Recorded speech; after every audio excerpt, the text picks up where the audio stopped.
का स्वागत है हमारे चैनल पर। जम्मू कश्मीर के इतिहास में सबसे बड़ा घोटाला सामने आया है। रोशनी जमीन घोटाले में कांग्रेस के बड़े नेताओं के एनसी और पीडीपी के नेताओं के नाम भी शामिल हैं। ये नेता जो फारूक अब्दुल्ला और महबूबा मुफ्ती के करीबी हैं, उन लोगों के नाम इस लिस्ट में सामने हैं। तो सीबीआई इस पूरे मामले की जांच कर रही है। 25,000 करोड़ का ये घोटाला सामने आया है कि रोशनी एक्ट के नाम पर किस तरीके से इन्होंने घोटाले किए हैं। अब बात यहाँ से शुरू होती है कि गुपकर गैंग, जो ये गुपकर गैंग है, किस तरीके से गृह मंत्रालय ने जब भूमि कानून में संशोधन किया था जम्मू कश्मीर में, तो उसके विरोध में खड़े हुए थे। कांग्रेस के नेता सलमान निजामी और तमाम ऐसे नेता थे जो ये कह रहे थे कि सरकार बड़े बड़े व्यापारियों को अब जमीन दे देगी। लेकिन अब सच्चाई सामने आ रही है कि इन्होंने किस प्रकार से घोटाले किए हैं और वहां पर जो सरकारें रही हैं उन्होंने कभी भी इसके जांच के आदेश नहीं दिए, क्योंकि वो सरकारें इसमें शामिल रही हैं। कांग्रेस का सबसे बड़ा हाथ इसमें रहा है। तो सोनिया गांधी के करीबियों के नाम होने के बाद आज जब सोनिया गांधी गुपकर गैंग के साथ खड़ी होती हैं तो ये पता चलता है कि आहट उनको पहले से ही थी कि जब जेल जाएंगे तो साथ में ही जाएंगे। इसीलिए इन्होंने गठबंधन कर लिया है, क्योंकि हाईकोर्ट में ये मामला था। हाईकोर्ट ने इस पूरे मामले में फैसला सुनाया था। उन्होंने इसे असंवैधानिक करार दिया था। रोशनी एक्ट जिसके नाम पर इन्होंने घोटाला किया, और गृह मंत्री अमित शाह ने अब बड़ा फैसला लिया है और इस पूरे मामले में अच्छे से जांच होगी और उसके बाद ऐसे नेताओं को जेल में भेजा जाएगा जिन्होंने ये घोटाला किया है। वैसे हाईकोर्ट ने यह फैसला लिया है कि जिन नेताओं ने जमीनों पर कब्जा किया है उसको खाली कराया जाए जल्द से जल्द। इसी के साथ उन पर जल्द से जल्द कार्रवाई हो। सीबीआई इस मामले में जांच कर रही है। लेकिन सवाल यहां पर यह खड़ा होता है कि रोशनी के नाम पर इन्होंने कितना बड़ा अंधेरा किया है। इसी के साथ आपको बता दें कि किन नेताओं के नाम इसमें शामिल हैं।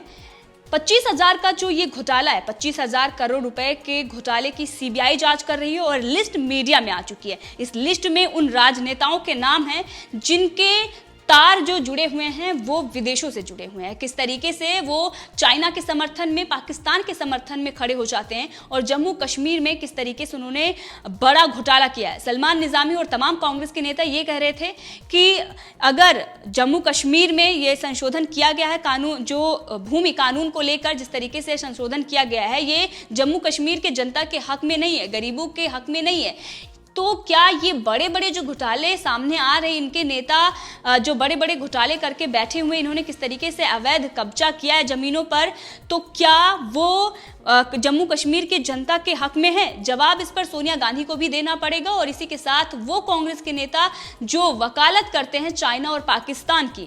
इसी के साथ आपको बता दें कि जम्मू कश्मीर बैंक के चेयरमैन रह चुके हसीब दराबू, जो पीडीपी के बड़े नेता माने जाते हैं, उनका नाम इसमें शामिल है। जम्मू कश्मीर राज्य के वित्त मंत्री भी रह चुके हैं। ये आप समझ सकते हैं कि वित्त मंत्री जिन्होंने इतना बड़ा घोटाला किया है। वैसे कांग्रेस का घोटालों से बहुत बड़ा नाता रहा है। जहां जहां उनकी सरकारें रही है वहां वहां बड़े घोटाले हुए हैं, और जहां घोटाले होते हैं सारे घोटालेबाज एक साथ खड़े हो जाते हैं। और इसीलिए इन्होंने गुपकर गैंग के साथ मिलकर बीजेपी को पटकनी देने की सोची थी। लेकिन अब इनका जो एजेंडा था, जो प्रोपेगेंडा था, वो उलट ही पड़ गया है। गृह मंत्री अमित शाह के हाथ जो रोशनी लगी है, अब इनके राजघरानों में अंधेरा होने वाला है, क्योंकि जल्द ही ये लोग जेल के पीछे जाने वाले हैं, काल कोठरी में ये जाने वाले हैं, क्योंकि इतना बड़ा घोटाला इन्होंने किया है। इतिहास में सबसे बड़ा घोटाला ये रोशनी घोटाला सामने आ रहा है जम्मू कश्मीर के।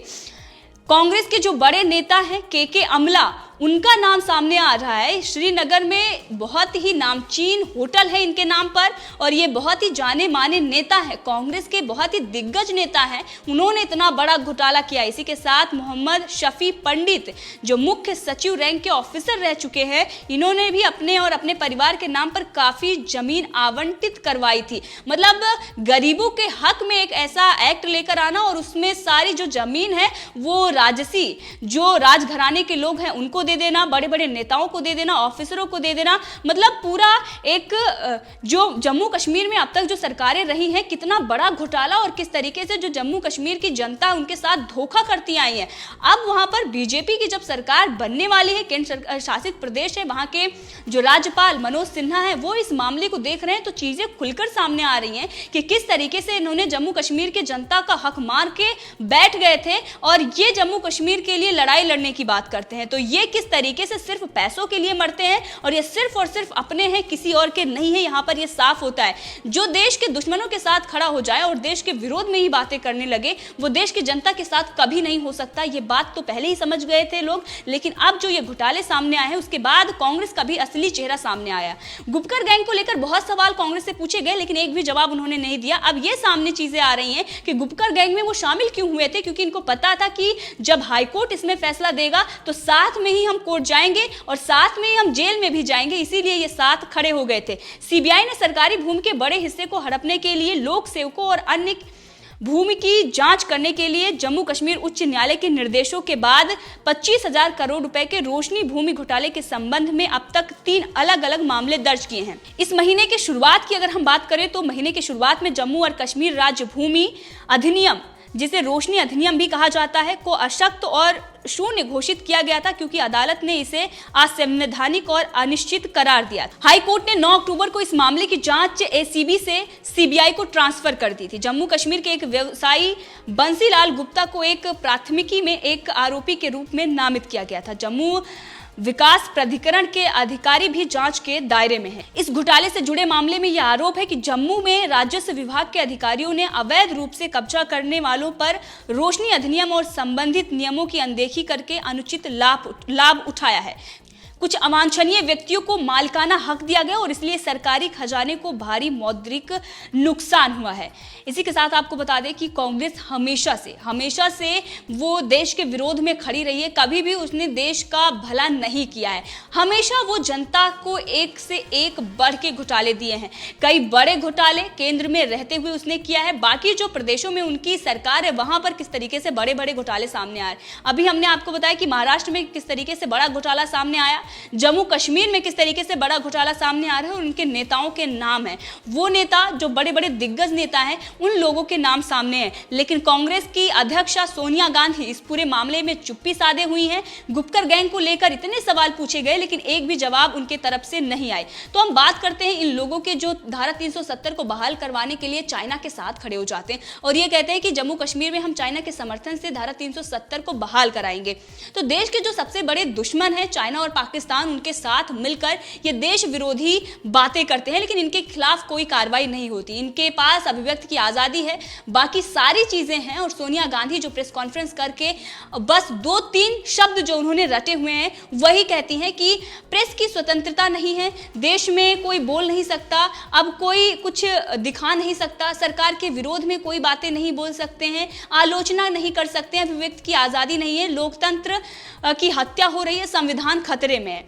अब इन रटे रटाए शब्दों के अलावा उन्हें कुछ नहीं आता। सवाल उनसे जब जनता पूछती है तो उस पर वो मौन हो जाते हैं। राहुल गांधी भी, प्रियंका गांधी वाड्रा भी।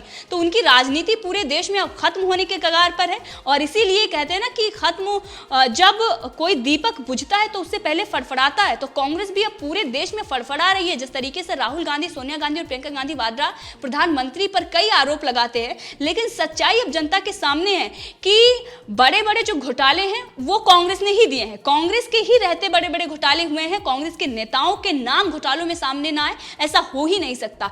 कहीं भी घोटाले सामने आते हैं सबसे पहले कांग्रेस का ही नाम आता है। इस घोटाले में भी वहां की जो पार्टियां हैं, जो अलगाववादी नेता हैं, उनके नाम तो है ही, लेकिन सबसे पहले नाम अगर किसी का आता है तो वो कांग्रेस का आता है। कांग्रेस, पीडीपी और एनसी के नेताओं के नाम सामने हैं। तो ये समझ में आ रहा है कि कांग्रेस किस तरीके से चाइना के साथ, पाकिस्तान के साथ मिली हुई है। राहुल गांधी ट्वीट पर ट्वीट करते हैं, प्रधानमंत्री से सवाल पूछते हैं, लेकिन कांग्रेस के साथ जो उनकी विचारधारा है, जिसके चलते वामपंथी विचारधारा, उसके चलते वो कांग्रेस चाइना के साथ खड़ी हो जाती है और किस तरीके से देश के विरोध में ही बातें करती है। राहुल गांधी जो प्रधानमंत्री नरेंद्र मोदी पर इसलिए निशाना साधते हैं, इसलिए वो सेना को कमजोर और देश को डरा हुआ बताते हैं, क्योंकि ये प्रोपेगेंडा उनको फैलाने के लिए चाइना उनको फंडिंग करता है। क्योंकि बहुत बड़े घोटाले हुए हैं और उनमें कांग्रेस का नाम सामने आया। साथ ही जो समझौते हुए हैं उसमें भी कांग्रेस और चाइना के जो समझौते हुए हैं उसका भी खुलासा हुआ है। किस तरीके से फंडिंग चाइना से हो रही थी, इन सब का खुलासा हुआ है और उसके बावजूद भी कांग्रेस अभी तक इस पर कोई जवाब नहीं दे पाई है। Randeep Surjewala fake photos share करके सोशल मीडिया पर बड़ी बड़ी बातें करते हैं, लेकिन जो आरोप उन पर लगते हैं, जो इनके घोटाले सामने आते हैं, जो खुलासे होते हैं, उस पर आज तक एक भी स्पष्टीकरण वो नहीं दे पाते, क्योंकि इन लोगों के चेहरे शर्म से लाल हो चुके हैं और अब जेल जाने का वक्त आ गया है। गुपकर गैंग जो देश विरोधी बातें करते हैं, ये चाहे कांग्रेस हो या फिर पीडीपी हो या फिर एनसीपी हो, जो देश में अलगाववादी नेता हैं, जो देश के अलगाववादी नेताओं के साथ मिलकर कांग्रेस के जो नेता हैं वो किस तरीके से देश विरोधी बातें करते हैं। एक तो उनको सेंटर से भी मदद चाहिए जो वहां के नेता हैं अलगाववादी, दूसरी तरफ देश को तोड़ने की बात करके विदेशों से उनकी फंडिंग होती है। और ऐसे लोगों को अब सख्त से सख्त सजा मिलनी चाहिए और इतनी कठोर कार्रवाई होनी चाहिए ताकि भविष्य में ऐसा नेता, कोई भी नेता इसकी जरूरत ना करे।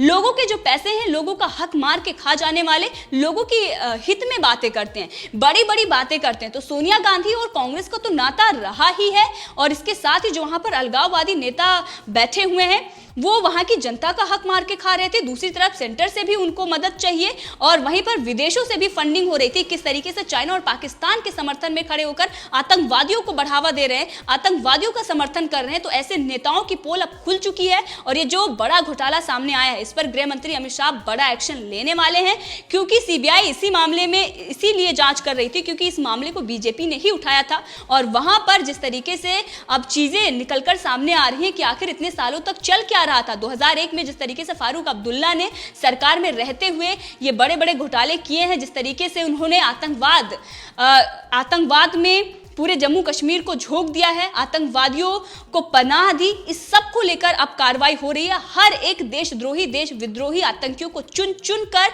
निशाना बनाया जा रहा है। उनका खात्मा जरूरी है देश में अमन और चैन के लिए। तो इस पूरे मामले में आपकी क्या राय है, कमेंट करके जरूर बताएं। इसी के साथ अगर आपने अभी तक चैनल को सब्सक्राइब नहीं किया है तो कर लें ताकि हर अपडेट आप तक पहुंचती रहे। धन्यवाद।